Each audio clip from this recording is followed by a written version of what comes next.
Our parents for sure could not have handled any more of us. I'm going to make this very brief because have you guys seen those cupcakes over there? For sure fantastic, and I can't wait.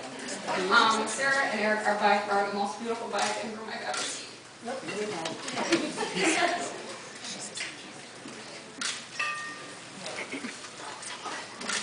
You're probably thinking that Sarah is the luckiest girl in the world. And you're wrong. Because I'm one of this one. Not only because she's my sister, but she's my very best friend. I'm not losing my sister today, but I'm gaining a pretty good brother. Not just a brother-in-law, but a very true brother, and I'm happy to have him. I wish you both many, many years of happiness, and may all of your dreams come true. I love you.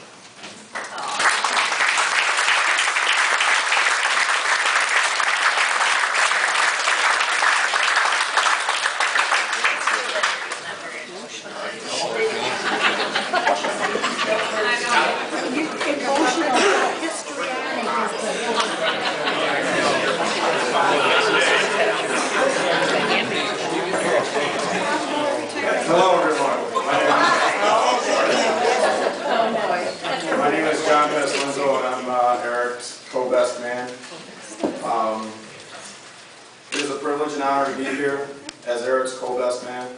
I met Eric through my cousin Scott, who is the other best man here.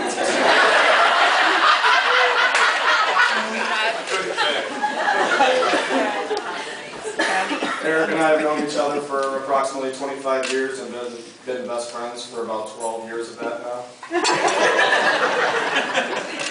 That's a lot of time to make a lot of memories. Like that one time in Chicago. Oh, I'm sorry, that's not appropriate.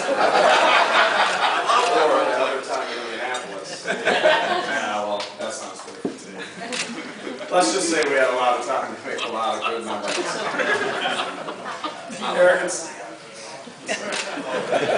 Erik and Sarah dated for a little while before I finally met her. At least, at first I started to think it was me that he didn't want her to meet. But then I realized that couldn't be true. When I finally met her, I realized that he was just being selfish and keeping her to himself because she is a phenomenal girl and she is a great addition to our family of friends. They complement each other tremendously and have a lot of fun together. I am looking forward to being a part of that fun for many years to come. So if we could all raise our glasses, I'd like to propose a toast to Erik and Sarah. May today be the beginning of a wonderful new and long-lasting chapter in their lives, and may they always love, honor, and cherish each other just as they do today. Cheers.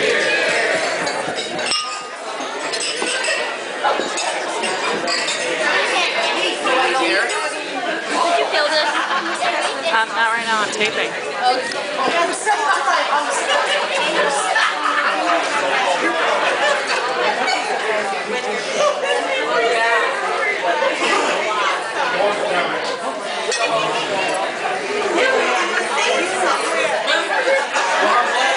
Mary got the sad part out of the way, then Johnny got the toast out of the way, because mine's just going to be the roast now. This is going to be the roast. But if you read the back of that thing, when you walk down, it kind of said what each person did, and Eric wrote them personally.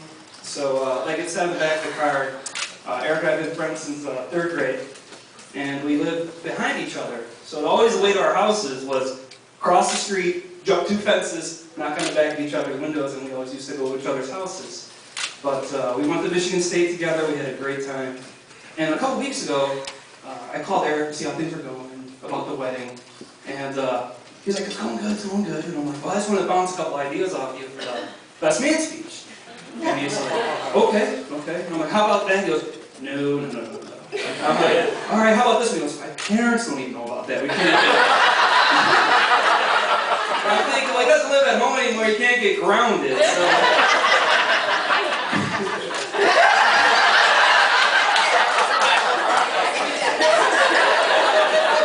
So at the end of our conversation, he goes, Scott, remember, it's a toast, not a roast. And I said, yeah, okay. And I hung up the phone, and next thing you know, the double horns went up. I'm like, no, it's going to be a roast. So I was going through all these stories, and Knowing this guy since we were both 7, there's so many stories that I could tell. But the one that sticks out in my head the most is, I don't know if anybody's had the privilege here to ever ride in a car with Erik driving. Because he's very, very aggressive. And it started at a very young age. We were about 16, we just had our license. And he was driving. And he and his mom's blue Beretta. And it was me, Erik, Tony Palumbo, and Bob Yates in the car. And we're in the subdivision, and we're going back to my house to hang out. And all of a sudden we turn down our street on Interlaken, and we're going down, and there's cars parked on like each side of the street. And Eric's thinking, screw this guy, I'm not getting over. There's another car was coming towards us. And I'm looking at Bob, I'm looking at Tony, I'm like, dude, put your seatbelts on. Let's go. So we're going down the street, and this car is just coming right at us. Erik, just get over. He's like, no, dude, I ain't budging. And I'm like, oh boy. And then at the last minute, he cuts the wheel, and all of a sudden I see this mailbox go. On this guy's driveway. All of a sudden the car just stops. And Eric's like, what do I do? Should I go or should I stay? And I'm like, I don't know, dude, you just took out my mom and dad's mailbox.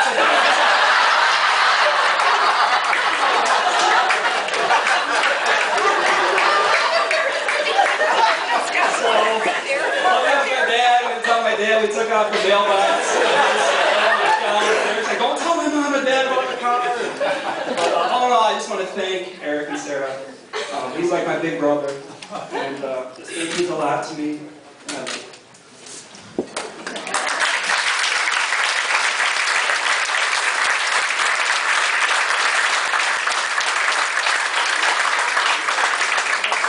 I'd like to welcome up Judith. She's going to be giving our prayer this evening.